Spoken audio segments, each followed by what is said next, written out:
¿Aló? Bien, buenas tardes. Muchas gracias por la invitación. Lo que quiero plantear hoy es hacer un análisis de una parte muy específica de la política de educación sexual en Chile. Voy a plantear que la política chilena ha llevado o se ha interpretado de manera de que tenemos un sistema híbrido de educación sexual. Con híbrido quiero decir que no es un sistema ni enteramente descentralizado, vale decir un sistema en donde se le da una alta autonomía a cada escuela para que diseñe sus propios programas sobre la base de sus principios institucionales, pero que tampoco tenemos evidentemente un sistema altamente centralizado. Y quiero dejar el punto, destacar como punto central, que ese sistema híbrido ha sido extraordinariamente ineficiente para el conjunto del sistema escolar, pero sobre todo ha sido muy injusto fundamentalmente para los estudiantes que estudian en el sistema público. La tensión Estado-familia, que siento que es el elemento fundamental que esta comisión tiene que resolver, en términos políticos opera en materia de educación sexual dándole un grado de responsabilidad mayor o menor a las escuelas en esta materia, en la definición de los elementos de la sexualidad que consideran necesarios transferir a sus estudiantes. En eso tenemos en general dos grandes grupos. Aquí pongo algunos ejemplos. El sistema descentralizado, nuevamente aquel que le da gran autonomía a la escuela, tiene como ejemplo paradigmático Estados Unidos. Y que tal como lo dijeron algunos colegas hoy en la mañana, ha sido un ejemplo que en general es considerado, de hecho se evalúa como un ejemplo fracasado, el de Estados Unidos. Y tenemos sistemas centralizados, hay muchos más que los que tengo acá en este ejemplo, pero los que más se estudian y los que a mí me ha tocado estudiar son, por ejemplo, Holanda, Australia, Francia, y acá en nuestro continente creo que son particularmente importantes de considerar los ejemplos de Uruguay y Argentina. Como es evidente, en los sistemas descentralizados lo que se está haciendo es darle más prioridad a las familias, puesto que las familias, en la medida en que escogen proyectos educativos más cercanos a sus principios ideológicos, estarían tomando decisiones, o sea, tomarían las decisiones sobre el tipo de educación sexual que recibirían sus hijos. Los sistemas centralizados, en cambio, son sistemas en donde el Estado toma protagonismo en esas decisiones. ¿Y qué es lo que ha pasado en Chile? Eso es lo que más me interesa que quede destacado acá. Chile, como les decía, tiene un sistema híbrido. En general, en todos los análisis de la educación sexual, como se asume que tenemos el principio de libertad de enseñanza como principio rector, se asume que tenemos un sistema altamente descentralizado. Vale decir que las escuelas siempre han tenido la libertad de hacer diseños sobre la base de sus principios particulares. Y eso no es tan así.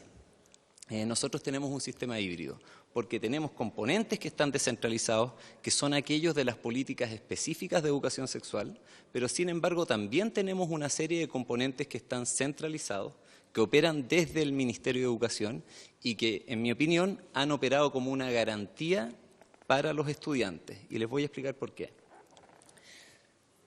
Si ustedes ven a la izquierda de la lámina, los componentes centralizados son, por ejemplo, algunos que hacen a la pedagogía y otros que hacen a las reglamentaciones o normas. Por ejemplo, el currículum de ciencias naturales contiene una serie de elementos que uno podría considerar que son contenidos mínimos, de hecho, contenidos mínimos que están en los programas curriculares internacionales sobre educación sexual y que están en el currículum de biología. Hoy en la mañana el diputado Winter preguntaba sobre eso. Por ejemplo, aprender sobre el VIH. ¿Lo tengo que hacer al interior de un programa de educación sexual o puedo hacerlo por fuera de eso? Efectivamente está en el currículum de biología o de ciencias naturales. Los estudiantes reciben y lo reciben de forma con una alta cobertura. Un 96% de las escuelas declara que está instruyendo esos contenidos y eso es transversal al tipo de escuelas. Da lo mismo que sea una escuela municipal, privada, que sea una escuela que se declara confesional o no confesional. Entonces, estos elementos, estos componentes que están centralizados, operan como garantía para para los estudiantes, ¿sí? De cualquier tipo de establecimiento. Lo mismo con el currículum de orientación, que instruye desde tempranas edades en otros tipos de elementos, por ejemplo, en las relaciones entre afectivas y otras cosas del estilo.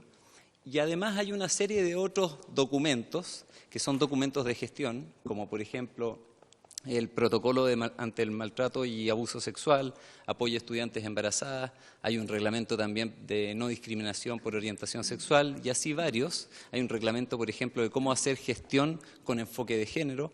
Quiero decir que son otros documentos que son transversales al sistema escolar, que operan de forma muy consistente y que hacen a la sexualidad de uno u otro modo. Lo hacen de forma explícita y a veces lo hacen de formas más implícitas.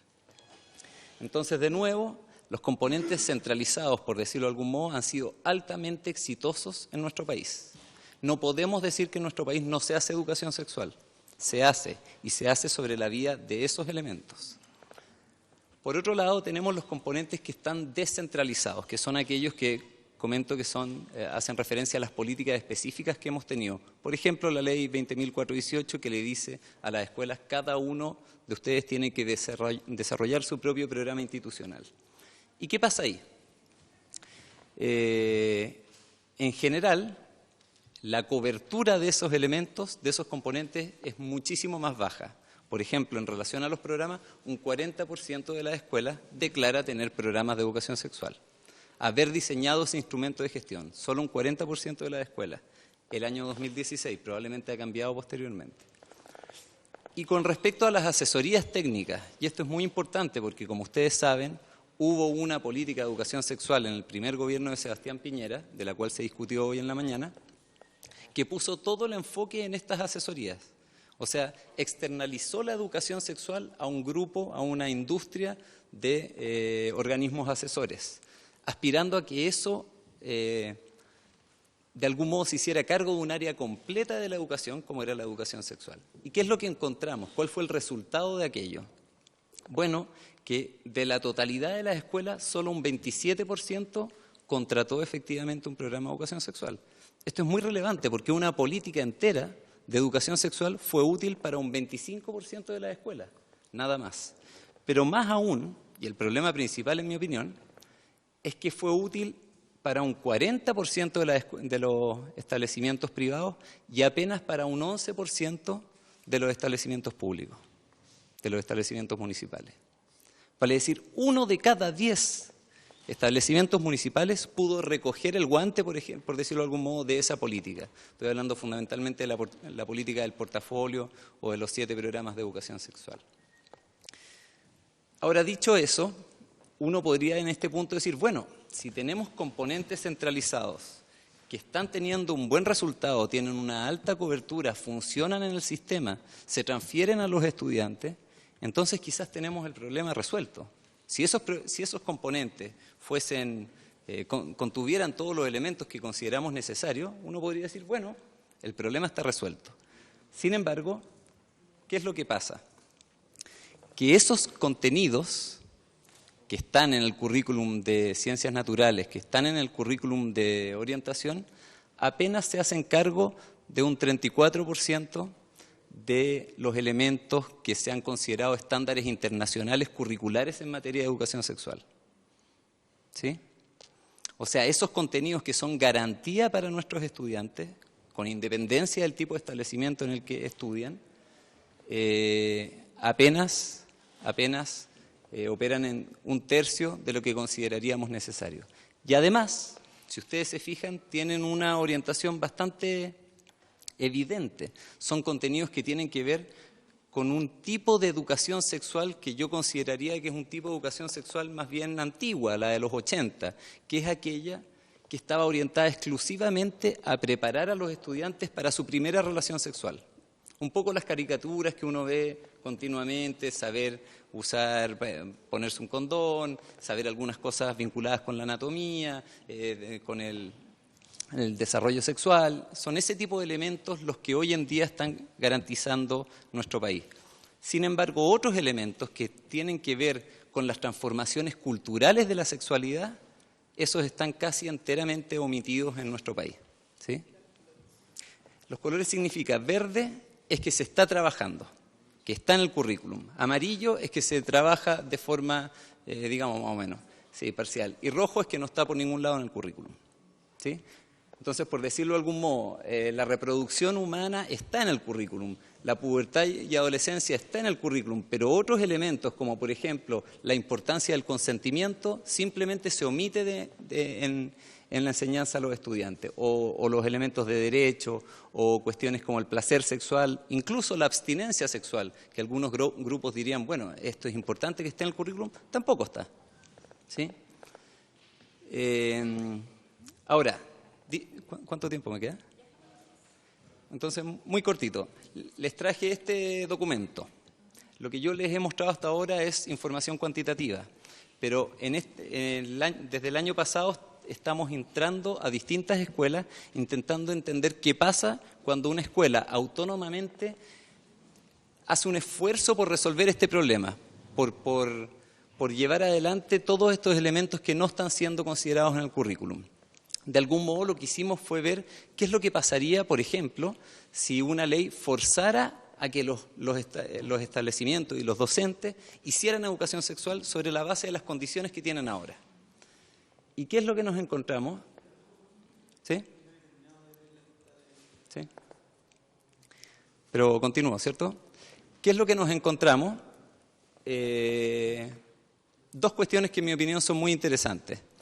En primer lugar, que los profesores, cuando se les ofrece que trabajen cualquier tipo de contenido en educación sexual e incluso se les da cierto apoyo en eso, ellos van a volver a trabajar solo los contenidos que están en el currículum. O sea, en vez de aprovechar todo ese espacio disponible de otros elementos que podrían ser trabajados, los profesores vuelven al currículum, vuelven a trabajar esos elementos. A pesar de que se les está invitando a trabajar otras cosas, a diseñar nuevos tipos de programas. Sin embargo, ellos vuelven al currículum, entonces trabajan de forma muy insistente elementos como la anatomía, el desarrollo humano y la salud sexual. Y sin embargo, al mismo tiempo, omiten completamente contenidos como el género, la diversidad, la violencia sexual y el placer. ¿Qué quiero decir con esto? Que, por ejemplo, si extrapoláramos esto, dijeran, bueno, lo que tenemos que hacer es que la superintendencia exija de forma insistente que los colegios resuelvan este problema con las condiciones actuales, mantendríamos exactamente la misma dificultad de la que les he estado hablando. Con respecto a la didáctica, eso lo que les estaba diciendo es sobre la elección temática. Con respecto a la didáctica, sucede, por ejemplo, que ante la ausencia de definiciones del Estado, del Ministerio de Educación o bien de la escuela, los docentes se ven exigidos a inferir esas normas. Y en las entrevistas, aquí mismo ustedes podrán ver, ellos están intentando entender o inventar si es que pueden hablar de una cosa u otra. O sea, ante la omisión del Estado hay especulación, por decirlo de algún modo, de los docentes.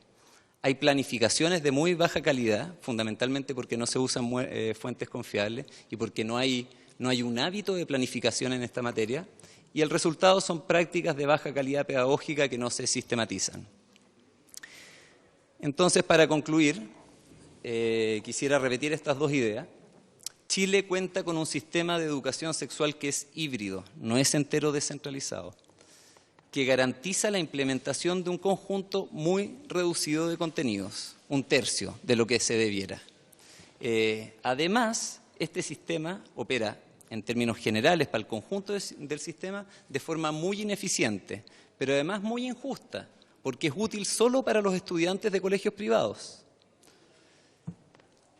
Ante la ausencia de definiciones centrales y de las escuelas, la didáctica se desarrolla de formas artesanales. ¿Sí? Ustedes podrán ver en este documento, si es que tienen tiempo en algún momento, qué es lo que hacían los profesores. Los profesores iban a YouTube, descargan el primer video que se encuentran, lo muestran a sus estudiantes y después elaboran o intentan producir algún tipo de conversación con ellos. No digo que eso necesariamente esté mal, pero no es el nivel de calidad pedagógica que uno se esperaría. Entonces, para concluir, lo que se requiere, en mi opinión, es una nueva legislación que defina y distribuya de forma correcta las responsabilidades, entregándole al Ministerio de Educación un nuevo protagonismo en la materia. Eso. Gracias. Muchas gracias por la exposición, Daniel, y vamos